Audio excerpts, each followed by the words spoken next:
त्रिया चरित्र अगर समझ लिया तो जिंदगी में कभी धोखा नहीं खाओगे। पंपापुर नामक एक राज्य था जहाँ पर बिलास राय नामक राजा राज्य करता था। राजा का जैसा नाम वैसे ही उसके गुण थे, अर्थात वह एक बिलासी राजा था। पूरे राज्य में स्वच्छंदता का बोलबाला था। न केवल पुरुषों अपितु स्त्रियों का भी हद दर्जे तक चारित्रिक पतन हो गया था। विवाहेतर संबंध कायम करना एक आम बात थी उस राज्य में सुधर्मा नामक एक लकड़हारा रहता था। उसकी पत्नी का नाम सुलक्षणा था। सुधर्मा सुबह सुबह लकड़ी काटने वन में चला जाया करता था और देर शाम तक वापस लौटता था। दिन भर घर में सुलक्षणा अकेली रहती थी और बोर होती थी। सुलक्षणा अति सुंदर स्त्री थी और आत्ममुग्धा नायिका की तरह अपने रूप यौवन को आईने में देखकर हर्षित होती रहती थी। शाम को सुधर्मा थका हारा आता था और खाना खाकर जल्दी सो जाया करता था। सुलक्षणा घर का काम निपटाकर और सज संवर कर जब तक सेज पर आती थी तब तक सुधर्मा खर्राटों की दुनिया में सैर करने चला जाता था। बेचारी सुलक्षणा मन मसोस कर सेज पर तड़पती रह जाती थी। उसका अतृप्त यौवन खून के आंसू रोने लगता था। घर गृहस्थी का सारा सामान सुलक्षणा ही लाती थी। एक दिन सेठ कहीं गया हुआ था और उसकी दुकान पर उसका नौजवान पुत्र चिंतामणि बैठा था। वह सुंदर तथा बलिष्ठ था। सुलक्षणा उसकी जवानी पर फिदा हो गई। सेठ के बेटे चिंतामणि ने भी सुलक्षणा जैसी सुंदर और सुडौल स्त्री पहली बार देखी थी, इसलिए वह भी सुलक्षणा की ओर आकर्षित हो गया।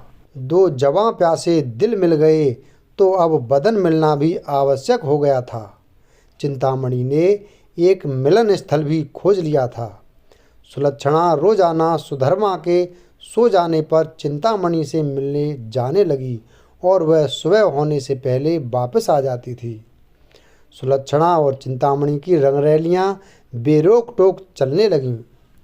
एक दिन सुधर्मा जंगल में लकड़ी काटने गया तो उसने देखा कि एक साधु बेहोश पड़ा है।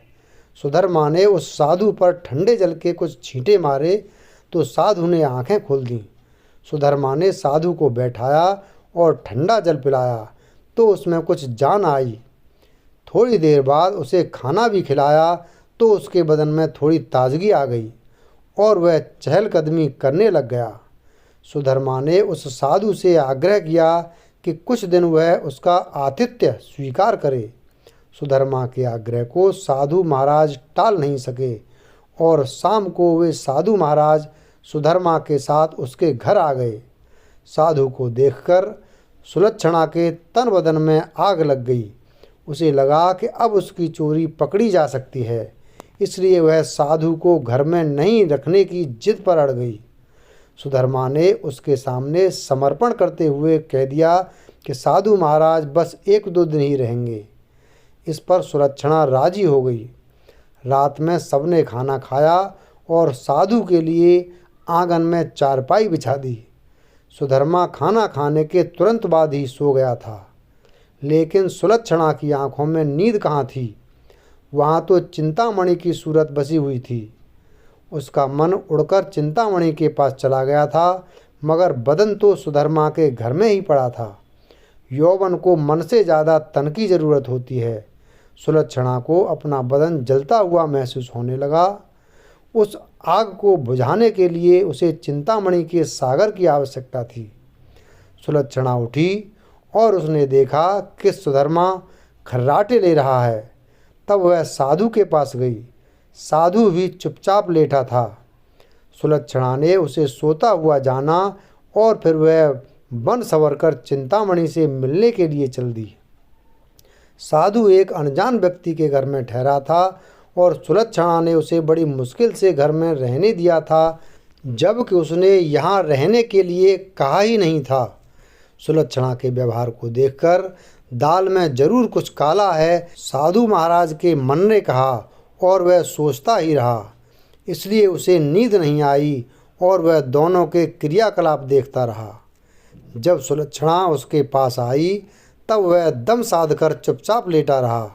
उसने सुलक्षणा को वन संवरकर कहीं पर जाते हुए देख लिया था, मगर वह चुपचाप पड़ा रहा। उसने यह भी देख लिया था कि भोर होने से पहले ही सुलक्षणा वापस आ गई थी। उसे अब सारा माजरा समझ में आ गया था। दूसरे दिन सुधर्मा जब जंगल से लौटा तो साधु ने उसे अपनी पत्नी से सावधान रहने को कहा और यह भी कहा कि उसकी पत्नी किसी से मिलने रात को कहीं जाती है। इस पर सुधर्मा को सुलक्षणा पर बहुत गुस्सा आया और उसने सुलक्षणा को मारा पीटा भी बहुत। उसने सुलक्षणा को एक खंभे से बांध दिया और सो गया। सुधर्मा के मकान के पड़ोस में हरिराम नाई रहता था, जिसकी पत्नी का नाम सुशीला था। सुलक्षणा की तरह सुशीला भी एक चरित्रहीन स्त्री थी। उसका भी एक यार था। चूँकि दोनों एक ही नाव पर सवार थीं, इसलिए दोनों घनिष्ठ सहेली बन गई थीं। दोनों सहेलियां एक दूसरे के संदेश लाने ले जाने का काम भी करती थीं। इसलिए दोनों स्त्रियां एक दूसरे के प्रेमियों से भली भांति परिचित थीं। उस रात जब काफ़ी देर तक सुलक्षणा नहीं आई तो चिंतामणि को चिंता होने लगी। वह भागा भागा सुशीला के पास आया और सुलक्षणा को बुला लाने के लिए सुशीला से कहने लगा। सुशीला सुलक्षणा के घर गई तो उसे खंभे से बंधा पाया। तब सुलक्षणा ने सारी कहानी बता दी। सुशीला ने चिंतामणि का संदेश सुलक्षणा को दिया तो सुलक्षणा ने अपने बंधे होने की मजबूरी बता दी। इस पर सुशीला ने कहा, ऐसा कर, मैं तेरे बंधन खोल देती हूँ। तू चिंतामणि से मिला तब तक मैं यहाँ बंधी रहूँगी।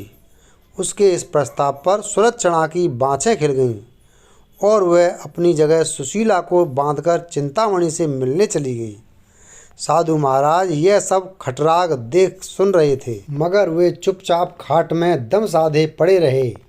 रात में जब सुधर्मा की नींद खुली तो उसे सुलक्षणा पर थोड़ी दया आई और उसने सोचा कि उसने कुछ ज़्यादा कठोर रूप धर लिया है, अब सुलक्षणा को खोल देना चाहिए। लेकिन मन ने कहा, अगर वह फिर से अपने प्रेमी से मिलने चली गई तो? अब इस सवाल का कोई जवाब नहीं था उसके पास। उसने सोचा कि इस बार यदि सुलक्षणा वचन दे दे कि वह अपने प्रेमी से मिलने नहीं जाएगी, तब वह उसे खोल सकता है। सुधर्मा ने जोर से आवाज़ लगाई, कलंकिनी, अगर मुझे तू यह आश्वासन दे दे कि तू उससे मिलने नहीं जाएगी तो मैं तेरे बंधन खोल दूंगा। लेकिन वहाँ पर तो सुलक्षणा नहीं अपितु सुशीला बंधी हुई थी। सुशीला ने सोचा कि यदि वह कुछ भी बोलेगी तो उसकी आवाज़ से सुधर्मा को पता चल जाएगा कि वह सुलक्षणा नहीं कोई और है, तो फिर सारा भांडा ही फूट जाएगा। इसलिए वह कुछ नहीं बोली और चुप रही। उसके इस तरह चुप रहने पर सुधर्मा को गुस्सा आ गया और उसने गुस्से में आकर कुल्हाड़ी फेंक कर दे मारी। कुल्हाड़ी सीधी सुशीला की नाक पर जाकर लगी और उसकी नाक कट गई। वह अंदर ही अंदर सारा दर्द सहन कर गई, मगर उसने एक भी कराह नहीं निकलने दी। कुल्हाड़ी फेंक कर मारने से सुधर्मा का गुस्सा थोड़ा ठंडा हो गया और वह सो गया। उधर सुलक्षणा आज जल्दी ही वापस आ गई और जल्दी जल्दी सुशीला के बंधन खोल डाले। तब सुशीला ने अपनी कटी हुई नाक दिखाई और सारा वाकया सुना डाला। सुलक्षणा यह देखकर और सुनकर कांप उठी, मगर अब क्या हो सकता है। सुशीला अपने घर को चली गई और सुलक्षणा फिर से उसी खंभे से बंधी खड़ी हो गई। साधु बाबा चारपाई पर पड़े पड़े यह सारा त्रिया चरित्र देख रहे थे। थोड़ी देर बाद जब सुधर्मा की नींद खुली तो उसने अपनी पत्नी सुलक्षणा से फिर कहा, देख, तू अब भी मुझसे सच सच कह दे और मुझे यह वचन दे दे कि तू फिर कभी उससे मिलने नहीं जाएगी तो ठीक रहेगा, नहीं तो जिस प्रकार मैंने तेरी नाक काटी है अब तेरे दोनों कान भी काट दूंगा। फिर तू नकटी और बूची हो जाएगी, तब तेरा घर से निकलना ही मुश्किल हो जाएगा। इन शब्दों को सुनकर सुलक्षणा के षड्यंत्रकारी दिमाग में एक युक्ति सूझी। उसे पता था कि नाक उसकी नहीं सुशीला की कटी है और इस बात का पता सुधर्मा को नहीं है, अतः इस नासमझी का फायदा उठाना चाहिए। अब उसने त्रिया चरित्र दिखलाते हुए नाटक करना शुरू कर दिया और ज़ोर ज़ोर से रोना शुरू कर दिया। रोते रोते बोली, तुम मर्द लोग बड़े बेरहम होते हो, अपनी पत्नी पर झूठा इल्ज़ाम लगाकर उसकी नाक काट देते हो। मैं कोई उल्टा स्त्री नहीं हूँ जैसा कि तुमने मुझ पर आरोप लगाया था। मैं एक पतिव्रता स्त्री हूँ और मैं आज तुम्हें यह सिद्ध करके दिखा दूंगी कि मैं कितनी सती, नेक और पतिव्रता हूँ। ऐसा कहकर उसने आसमान की ओर देखा और भगवान को संबोधित करते हुए बोली, हे प्रभु, हे माता गौरी, हे समस्त देवी देवताओं, हे दसों दिशाओं, आप सभी मेरी बात ध्यान से सुनो और मेरे साथ न्याय करो। मैं यदि तन मन और वचन से एक पतिव्रता और सती स्त्री हूँ, तो मेरे पति ने मुझ पर बदचलन होने का आरोप लगाकर जो मेरी नाक काटी है, वह नाक फिर से जुड़ जाए और एक पतिव्रता स्त्री क्या होती है यह पूरे जग को पता चल जाए। और वह ओम नमो भगवते वासुदेवाय नमः का जाप करने लगी। सुधर्मा यह सब देख और सुन रहा था। अभी 3-4 बार ही मंत्र का जाप हुआ था कि सुलक्षणा चीख पड़ी, मेरी नाक जुड़ गई, मेरी नाक पहले जैसी हो गई। हे भगवान, तेरा लाख लाख शुक्र है जो तूने एक पतिव्रता स्त्री की लाज रख ली और मुझ पर बदचलन होने का झूठा आरोप जो मेरे पति ने लगाया था उसे खारिज कर दिया। मैं आपका यह उपकार जिंदगी भर नहीं भूलूंगी भगवान। और उसने नीचे धरती पर झुककर भगवान को प्रणाम किया। तब तक सुबह हो गई। सुधर्मा को उसकी बातों पर विश्वास नहीं हुआ, इसलिए वह उसके पास गया और उसकी नाक को छूकर देखा। वह पहले जैसी ही थी। वह सुलक्षणा तो आश्चर्य से देखता ही रह गया और अपनी गलती पर पछताने लगा। उधर सुशीला ने अपने चेहरे पर एक कपड़ा इस तरह लगा लिया कि नाक दिखाई नहीं दे। सुबह होने पर नाई हरिराम अपनी दुकान जाने लगा तो उसने अपनी पेटी संभाली। उसमें एक बड़ा वाला उस्तरा नहीं था। उसने सुशीला से कहा कि बड़ा वाला उस्तरा ला दे। सुशीला नाक कटने से चिढ़ी हुई थी, सो उसने हरिराम की तरफ एक चाकू फेंक दिया और कहा, ले ये ले तेरा बड़ा वाला उस्तरा। बड़े वाले उस्तरे की जगह चाकू देखकर हरिराम का पारा 7वें आसमान पर चढ़ गया। उसने अपनी पेटी खोली और एक छोटा उस्तरा निकाला और उसे सुशीला की ओर फेंक कर मारा। सुशीला की चाल कामयाब हो गई। वह यही तो चाहती थी। उसने उस्तरा हाथ में पकड़ा और ज़ोर ज़ोर से चिल्लाने लगी, अरे मेरी नाक काट दी, हाय मेरी नाक काट दी।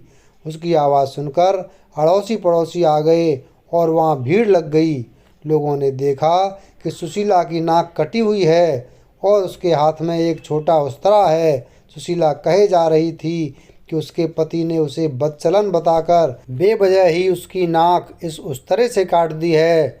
लोगों ने सुशीला की बात सही मान ली और हरिराम नाई की खूब धुनाई कर दी।